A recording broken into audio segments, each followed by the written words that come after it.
열왕기하 23장 23절에서 25절까지의 말씀입니다. 열왕기하 23장 23절에서 25절까지의 말씀, 우리 한 목소리로 봉독하겠습니다. 요시야 왕 18째 해에 예루살렘에서 야훼 앞에 이 유월절을 지켰더라. 요시야가 유다 땅과 예루살렘에 모이는 신접한 자와 점쟁이와 드라빔과 우상과 모든 가증한 것을 다 제거하였으니, 이는 대제사장 힐기야가 야훼의 성전에서 발견한 책에 기록된 율법의 말씀을 이루려 함이라.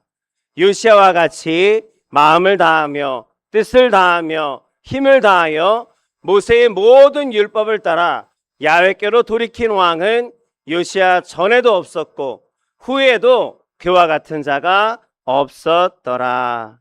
아멘. 함께 읽은 말씀을 오늘은 정말 한 목소리로 읽으신 것 같아요. 한 목소리로 읽는 게 그렇게 쉬운 게 아닙니다. 서로 좀 양보도 해야 되고요, 맞추려고 신경도 많이 써야 돼요. 오늘은 하나 되게 하나 되어서 하나님께 말씀을 읽게 하셔서 너무너무 감사하고, 오늘 말씀 제목은 하나님의 눈 앞에서입니다. 유식하게 영어로 하면, 우리 어떤 권사님이 전 영어로 하면 하나도 못 알아들어요. 네. 저도 뭐 모르는데 In the eyes of the Lord, 뭐 이런 건데, 네, 별로 중요하진 않고요. 네, 그래서 하나님의 눈앞에서 라는 제목으로 우리 은혜를 나누고자 합니다. 오늘은 아마 오늘까지만 왕의 이야기를 할 것 같아요. 우리 다음 주부터는 새로운 주제를 가지고 우리 함께 말씀을 나누려고 하는데, 오늘은 마지막으로 요시야 왕에 대한 이야기입니다. 요시야 왕. 요시야는 18살, 18살, 8살의 왕이 됐어요. 더 어린 나이에 왕이 된 사람 이야기 또 들은 거 있으시죠? 요아스 왕도 그랬고요. 네. 요시야 왕이 이름이 비슷한데, 요시야 왕이 8살의 왕이 됩니다. 그의 아버지의 이름은 아몬, 그의 할아버지의 이름은 므낫세. 므낫세는 악한 왕으로 여러분 기억하고 계시죠? 그리고 아몬도 마찬가지로 그 므낫세를 따라서 악한 왕으로 성경을 평가하고 있습니다. 그래서 아몬 왕과 므낫세 왕, 그러니까 아버지와 할아버지가 나라를 다 망쳐버렸어요. 모든 나라가, 모든 백성들이 다 우상을 섬기도록 그렇게 권장을 하고, 우상을 섬기는 나라, 하나님이 다스리고 하나님이 왕이 된 나라가 아니라 온갖 신들이 곳곳에서 자기 잘난 채 자기 소견에 오른 대로 행하던 그런 나라가 되고 말았습니다. 망하고 있는데, 그런데 성전을 수리하던 중에 율법책이 발견이 돼요. 요시야는 그 율법책의 말씀을 듣자마자 어떻게 성경은 자기의 몸을 찢었다, 옷을 찢었다라고 얘기합니다. 이 옷을 찢었다라는 얘기는 내 옷이 마음에 안 들어서 새 옷으로 갈아입는다는 얘기가 아니고요, 내가 마음을 찢을 수는 없잖아요. 내가 통회하고 회개하고 자복하고 막 마음이 아픈 것을 그렇게 나타낸 거예요. 그렇게 옷을 찢고 하나님 앞에 통곡합니다. 그는 하나님의 뜻을 찾았습니다. 그리고 하나님의 약속을 읽었습니다. 그리고 그 약속이, 그 축복이 하나님 이루어지는 방법, 하나님께서 제시하신 명령, 그것을 깨달아 알고 나서 그 말씀대로 행하도록 결단을 합니다. 그래서 우상을 제거하고 유월절을 회복합니다. 그러나 이런 요시야도 완전하지는 않았습니다. 선지자가 가면 죽습니다 라고 하는 하나님의 말씀을 전했음에도 불구하고 애국과의 전쟁에 나갑니다. 전쟁에 나가서 너무나도 허망하게 첫 전투에서 죽임을 당해요. 잘못된 판단으로 죽게 되어지는데, 그럼에도 불구하고 마지막에 하나님의 말씀으로 나가지 말라 했는데 그 말에 불순종하고 나가서 죽어요. 그럼에도 불구하고 성경은 이 요시야 왕을 선한 왕으로 평가하고 있습니다. 그래서 오늘 읽은 말씀을 다시 한번 말씀을 드리면, 25절 말씀을 제가 다시 한번 읽으면, 요시아와 같이 마음을 다하며 뜻을 다하며 힘을 다하여 모세의 모든 율법을 따라서 야훼께로 돌이켰던 왕은 요시아 전에도 없었고 후에도 그와 같은 자가 없었더라라고 성경은 평가하고 있습니다. 그렇게 하나님께서 기억하시는 내가 되었으면 좋겠습니다. 여러분은 마음대로 하십시오. 그래서 요시아 이야기는 오늘 우리에게 이렇게 질문하고 있습니다. 하나님의 말씀, 하나님의 말씀은 나를 변화시키고 있는가? 한번 스스로에게 질문해 보세요.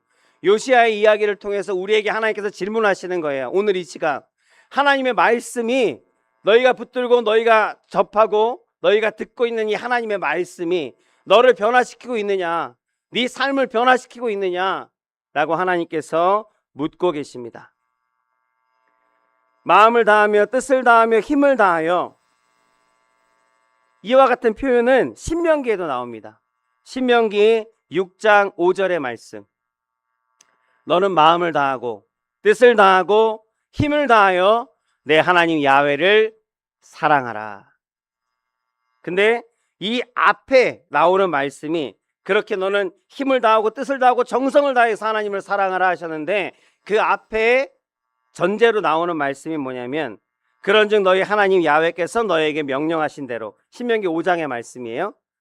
너희는 삼가 행하여 좌로나 우로나 치우치지 말고 너희 하나님 야훼께서 너에게 명령하신 모든 도를 행하라. 그리하면 너희가 살 것이요 복이 너에게 있을 것이며 너희가 차지한 땅에서 너희의 날이 길리라 라고 축복하십니다. 여기서 좌로나 우로나 치우치지 말고, 우리 이런 말씀 많이 들었고 많이 쓰는 말씀인데, 여러분 이게 무슨 뜻일까요? 쉽게 얘기하면 좌로나 우로나 치우치지 말라. 저는 그냥 쉽게 얘기하면 한결같아라, 매일매일이 똑같아라, 변함이 없어라 라는 그러한 뜻으로 그렇게 해석이 되어집니다. 그렇게 받아들여지는데, 어느 작가가 책의 서론, 자기가 쓴 책의 서론에 쓴 글입니다. 제가 읽어드릴게요. 글이라는 것은 특별한 것이 아니라 내 삶의 한 자락이며 매일 겪는 일상을 정직하게 표현하는 것이다. 그래서 작가는 숨을 쉬듯이 일상을 글로 표현하는 존재가 작가다 라고 서론에 기록하고 있습니다. 그 작가들, 많은 작가들이 있어요. 우리는 기억하는 사람들은 많지 않지만 그 신인 작가들, 처음에 글을 쓸 때 신인 작가들은 뭔가 대단하고 특별한 소재, 눈에 띄어야 되니까 특별한 소재를 찾습니다. 그런 주제를 찾습니다. 그래서 그것으로 글을 쓰려고 애를 써요. 그런데 매주 매일 글을 써야 하는 작가가 매일매일 특별한 것만을 찾는다고 하면 어떨까요? 매일매일 특별한 것만을 찾고 그것으로 글을 쓰려고 한다고 하면 아마 계속 좋은 글을 쓸 수는 절대로 없을 거라는 거예요. 제 설교도 마찬가지더라고요. 제가 어쩌다 한번 뭐 캠프나 세미나나 이런 데 가서 한번 이렇게 설교를 하는 거라고 하면 잘 준비해 갖고 특별한 것을 준비해서 설교하는 건 그렇게 어렵지 않아요. 어쩌다 한번 하는 건. 근데 매주 수요 예배, 금요 예배, 주일 예배 이렇게 한결같이 이 자리에서 말씀을 여러분과 나눠야 하는데, 그래서 제 가장 큰 고민이 뭐냐면, 어떤 날은 제가 아플 수도 있잖아요. 뭔가 뜻하지 않은 사건이 있을 수도 있고 억울한 일을 당할 수도 있고 뭐 욕을 먹을 수도 있고, 그러면 그런 것에 제가 마음이 흔들리지 않는 사람은 아니거든요. 항상 아침에 욕을 먹으면 저녁까지 그 욕이 기억나는 사람이고요. 저녁에 안 좋은 꿈을 꾸면 계속 그것을 되새기기도 하는 연약한 사람인데, 이 연약한 그런 내가 어떻게 하면 이 자리에서 한결같이 변함없이 기쁨으로 말씀을 묵상하고 그 말씀을 나눌 수 있을까? 그게 저한테는 가장 큰 고민 중에 하나입니다. 저뿐만 아니라 여러분의 신앙생활도 혹시 그렇지 않은가?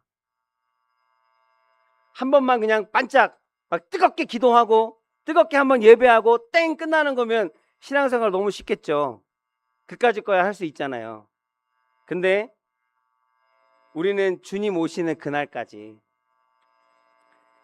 평생 하나님의 백성으로 그리스도인답게 하나님의 성도답게 구원받은 자답게 하나님이 우리에게 주시는 뜻, 너에게 바라는 뜻은 이것이다. 항상 기뻐해라. 쉬지 말고 기도해라. 범사에 감사해라.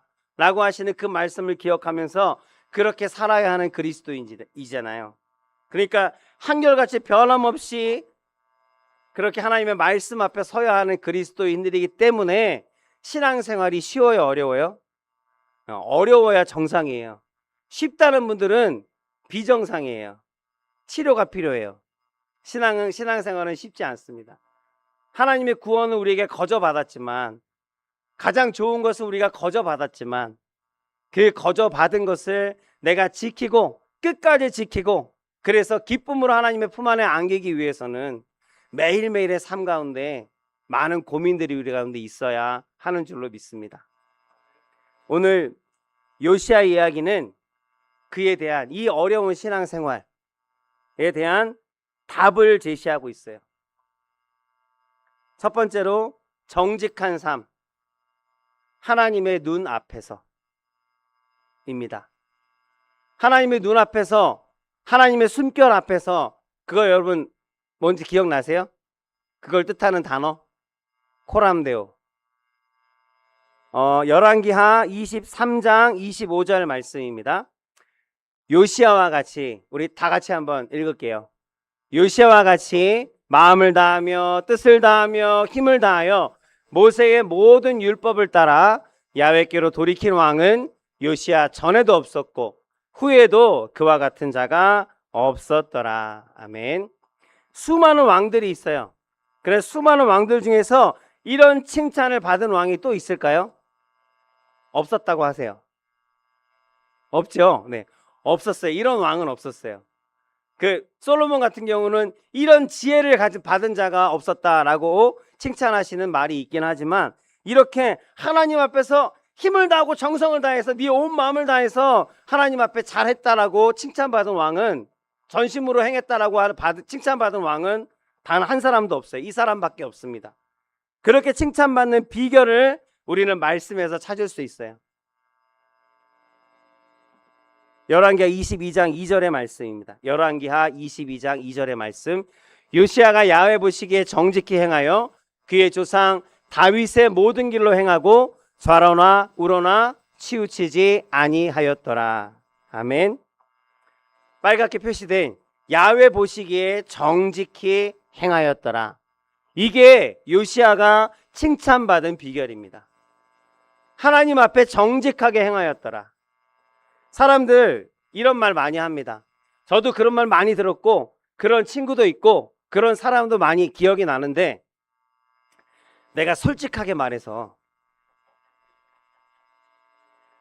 내가 진짜 정직하게 말하는데 나 하나도 과장 안 하고 꾸밈없이 내가 진짜 솔직하게 너한테 말하는 거야. 사실만 얘기하는 거야. 이런 말 들으면 여러분 어때요? 믿음이 가나요? 오히려 더 믿음이 안 가요. 정직하게 말한다고 강조하면 강조할수록 제가 왜 자꾸 저렇게 강조를 할까 하고 의심하게 되는데, 왜냐하면 그렇게 말하는 것을 한번 들어보세요. 내가 진짜 솔직하게 말하는데, 내가 진짜 너한테 사실만을 얘기하는데 그 기준이 뭐예요? 그 기준이 나예요. 내가 솔직하게, 내가 내 기준으로 내가 정직하게 말하는데, 그렇기 때문에 믿음이 안 가는 거예요. 근데 오늘 요시야의 정직은 달라요. 요시야가 어떻게 정직하느냐? 야훼 보시기에, 하나님께서 보시기에 정직하게 행하였다라고 나오는 거예요. 성경이 그렇게 말하고 있는 거예요.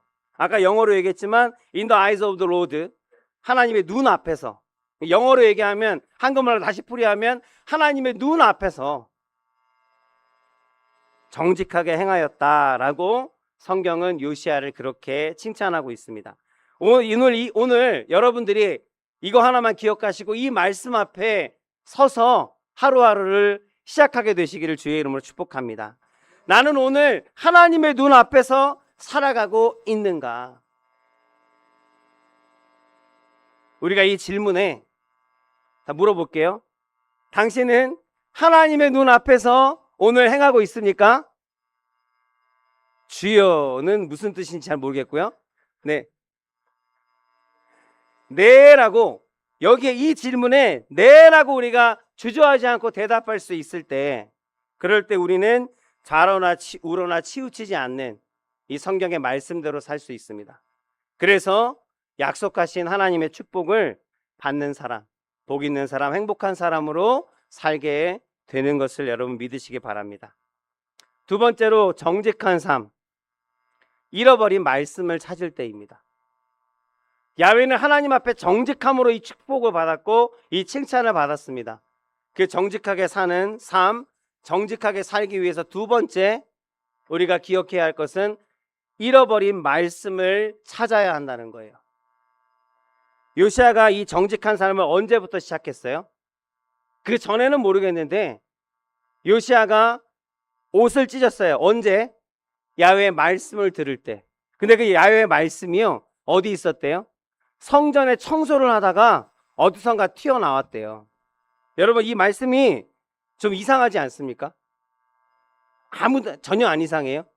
성전을 청소하다가 말씀이 어디서 튀어나왔대요. 여러분, 여기 성전에 보면 성경들 많이 있잖아요. 여러분 앞에도 성경이 있죠. 성전하면 하나님께 예배하는 장소에는 항상 말씀이 있는 게 당연한 건데, 지금 성경은 당연하지 않은 것을 얘기하고 있어요. 어느 날 성전을 청소하다가 율법을 발견했다, 하나님의 말씀을 발견했다. 그럼 그 전까지는 이 성전에서 예배 드렸을까요? 안 드렸을까요? 제사 드렸어요. 백성들이 모두 와서 제사를 드렸단 말입니다. 그런데 율법이 없어요. 말씀이 없어요. 말씀이 없다는 얘기는 뭐예요? 기준이 없다는 거예요. 삶에 흔들리지 않는 기준이 없다는 겁니다. 삶의 방향이 없다는 겁니다. 예배의 방향이 없다는 거예요. 그렇게 아무런 방향도 기준이 없는, 그냥 자기 생각에 옳은 대로 형식적으로 하나님 앞에 예배드리고 제사 드렸다는 거예요. 그렇게 신앙생활을 했다는 것을 지금 이렇게 말씀하고 있는 거예요. 하나님의 말씀이 낭독되고 요시야 왕이 율법책의 말씀을 듣자마자 자신의 옷을 찢으면서 통곡하기 시작합니다. 우리가 하나님의 말씀 앞에 바로 서게 되면 이렇게 됩니다. 우리가 하나님의 말씀을 레마의 말씀으로, 내게 주시는 말씀으로, 살아있는 말씀으로 받으면 우리는 옷을 찢게 돼요. 통곡하게 되어져요. 마음이 저리고 눈물이 납니다. 왜 그럴까요? 왜 그럴까요? 하나님의 말씀을 우리한테 왜 주신 것 같아요? 여러분, 성경에 기록돼요. 말씀을 왜 주셨을까요? 율법을 왜 주셨을까요? 이스라엘 백성들에게 율법을 왜 주셨을까요? 수많은 명령들이잖아요. 이렇게 해라, 이렇게 하지 마라. 그 말씀을 왜 주셨을까요? 그 말씀을 통해서 깨닫게 하시려고. 여러분 다 아시는 건데 지금 대답 안 하는 건데, 우리가 죄인이라는 것을 깨닫게 하시려고. 그 말씀대로 살 수 없고 그 말씀대로 행할 수 없고 나 스스로는 나를 구원할 수 없는, 이 죄의 문제를 해결할 수 없는 하나님이 반드시 필요한 존재인 것을 깨닫게 하시려고 우리에게 말씀을 주신 거예요. 그래서 말씀을 우리가 인격적으로 받으면요, 우리가 말씀 앞에 온전하게 서면요, 마음이 저리고 마음이 아프고 눈물이 나요. 어두운 방에 빛이 들어오면 구석구석 쌓여있던 먼지와 지저분한 것들이 다 드러나는 것처럼 하나님의 말씀 앞에 우리가 온전히 서게 되면 우리의 모든 부끄러운 것들이 다 드러나게 돼요. 그러면 아플 수밖에 없고요, 부끄러울 수밖에 없고요, 하나님 앞에 눈물로 회개할 수밖에 없는 거예요. 요시야는 그렇게 하나님의 말씀을 인격적으로 받았습니다. 빛으로 말씀을 받았어요. 그래서 통곡하고 자기가 변화되어지기를 결단한 겁니다. 그래서 요시야 왕은 하나님 앞에 정직하게 행했습니다. 그 말씀을 찾고 나서 정직하게 산다는 것은 뭘까요? 정직하게 산다는 것은 아는 것에 그치지 않고 그 아는 것을 삶 가운데 실천하고 행하는 것이 정직한 거예요. 여러분들 정직하십니까? 아는 대로 행하고 계십니까? 옳은 대로 행하고 계세요? 하나님께서는 그것을 정직이라고 말합니다. 그런데 왜 우리는 대답하지 못할 거예요? 여러분 아는 대로 행하고 계십니까? 정직하게 행하고 계십니까? 아무도 다 대답 안 해요. 저도 똑같아요. 그 자리에 앉으면 바꿔서 얘기하면 아마 고개를 숙이고 이렇게 있을 거예요. 왜 그럴까요? 왜 우리는 이게 정직인 걸 알고 이게 옳은 걸 아는데 왜 옳은 대로 행하지 않는 걸까요? 왜 정직하게 살지 않는 걸까요? 그냥 원래 선천적으로 나빠서 난 원래 그런 사람이에요? 세상에서는요, 정직하게 살면 손해보거든요. 불이익을 당하거든요. 저는 하나님이 정직한 자를, 하나님 앞에 정직한 자를 하나님께서 결국에는 반드시 형통하게 하실 것을 저는 믿습니다. 확신합니다. 그런데 정직한 자가 이 세상에서 이득을 얻는다고는 절대 믿지 않습니다. 이 세상에서 정직하면 손해를 볼 수밖에 없어요. 근데 그럼에도 불구하고 세상에서 불편함을 겪고 손해를 보면서도 하나님의 말씀을 따라 사는 것, 그게 하나님 앞에서 정직하게 사는 거예요.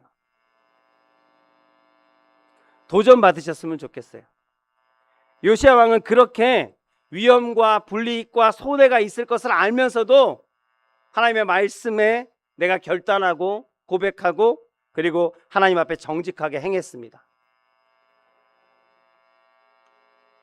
여러분, 하나님 앞에 여러분이 정직하게 살면, 그렇게 결단하고 정직하게 행하면 당장은 손해가 되어질 수 있겠지만, 당장은 손해일지라도 결국은 여러분 진짜 복이 된다는 것 믿으십니까? 하나님께서 내가 선하게 행하고 있는 것을 지금도 보고 계시는 것을 여러분 믿으셔요? 아멘. 이런 믿음이 있어야 돼요. 이런 믿음이 없으면 하나님께서 나를 보고 계시고 결국에는 나를 이기게 하시고 지금 당장은 내가 손해를 볼지라도 나중에는 하나님께서 나를 크게 하시고 높여주실 거라는 것을 믿는 믿음이 있어야, 그래야 정직하게 행할 수 있고, 그런 믿음이 없으면 우리는 이 세상에서 정직하게 살 수가 없어요. 제가 부끄러운 고백을 하나 하면 지저분한 고백일 수도 있는데요. 제가 감기가 걸려서 예전에 감기가 걸리면 기침이 많이 나오잖아요. 그럼 기침이 나오면 뭐도 나와요. 목에 이렇게 막 더러운 게 있잖아요. 막 이제 막 끓어요. 그러면 이제 지나가다가 기침이 나오고 끓어서 이걸 어떻게 처리를 해야 되잖아요. 근데 가다 보니까 이렇게 나무도 있고 흙도 있는 그런 땅이 보여요. 저기다 하면 이제 괜찮을 것 같아서 거기다 뱉으려고 가까이 가서 툭 하고 뱉었는데 이게 힘이 없어갖고 거기까지 안 가고 아스팔트 떨어진 거예요. 길에, 인도에. 내가 보기에도 지저분해요. 그래서 이걸 어떻게 치워야겠는데 당장 어떻게 치울 것도 없고 어떡하지 이러고 있는데 갑자기 문득 내 머릿속에 생각이 드는 거예요. 누군가 이걸 봤으면, 누군가 이걸 보고 나한테 와갖고 지금 당신 이거 여기다가 침 뱉은 거 당신입니까? 라고 하면 나는 이 상황을 모면하기 위해서 아니요 내가 안 그랬는데요? 라고 거짓말을 할 것인가, 아니면은 정직하게 내가 실수를 했습니다, 치우겠습니다 라고 인정을 할 것인가, 그런 생각이 실존적인 고민이었어요. 여러분, 사소한 것일지 모르겠지만 저는 고민이 되더라고요. 그때 생각나는 말씀이 이거였어요. 하나님 앞에 정직하게 행하라고. 사람이 아니라 하나님 앞에. 사람은 지금 당장 보는 게 없어서 내가 그냥 지나쳐도 모를 수 있겠지만 하나님 앞에서 정직하게 행해야 한다는 거, 그것이 마음에 와 닿는 그러한 순간이었습니다. 그래서 편의점 가갖고 물티슈 사갖고 다 이렇게 치우고 그렇게 했던 기억이 있어요. 사소한 일일지는 모르겠지만, 사소한 일이에요. 그래, 사소한 일일지 모르겠지만 이렇게 작은 일부터 하나하나 하나님의 눈앞에서 정직하게 행해야 하는 거예요. 이 작은 일부터 하나님 앞에 정직하지 못하면 그럼 우리는 앞으로 크고 중요한 일들, 그러한 일들에도 우리는 정직할 수 없음을 우리가 기억해야 하겠습니다. 아멘. 작은 일부터 정직합시다. 아멘. 지금 졸리신 분 손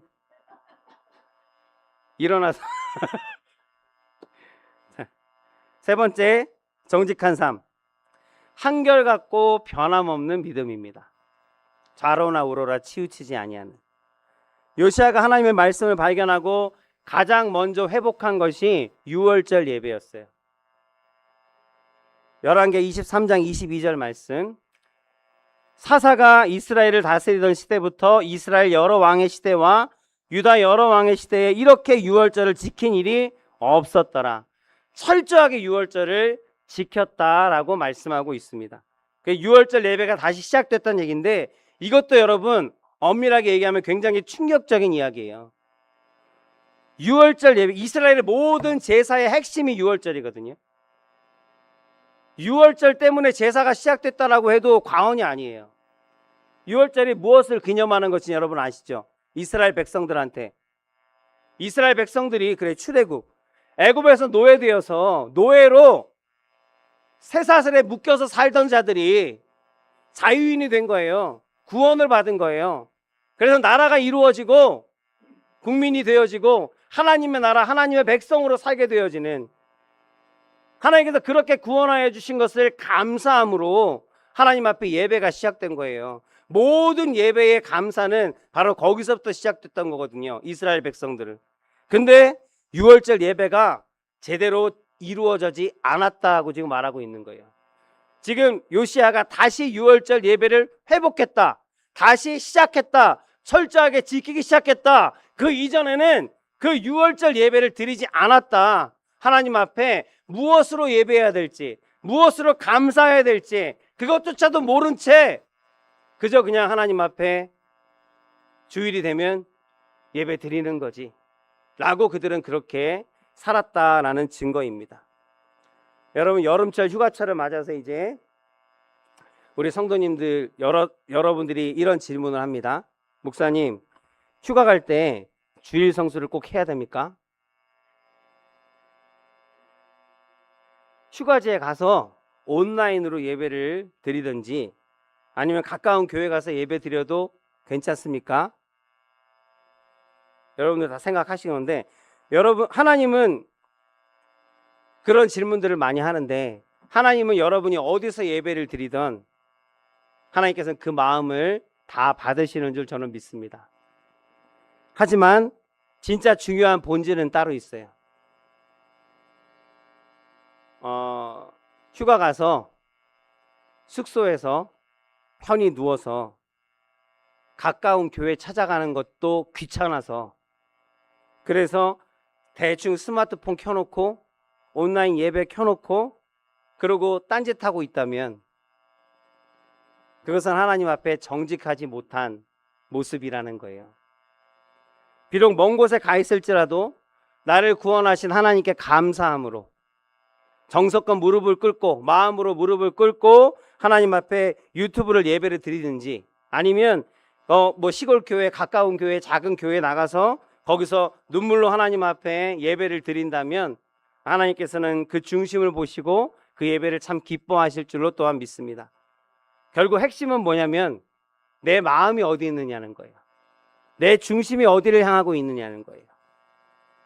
우리 삶에 폭풍우가 막 몰아치고 고난이 찾아올 때 정말 한결같이 변함없게 이 믿음의 중심, 변함없는 믿음의 중심이 없으면 우리는 넘어지고 마는 겁니다.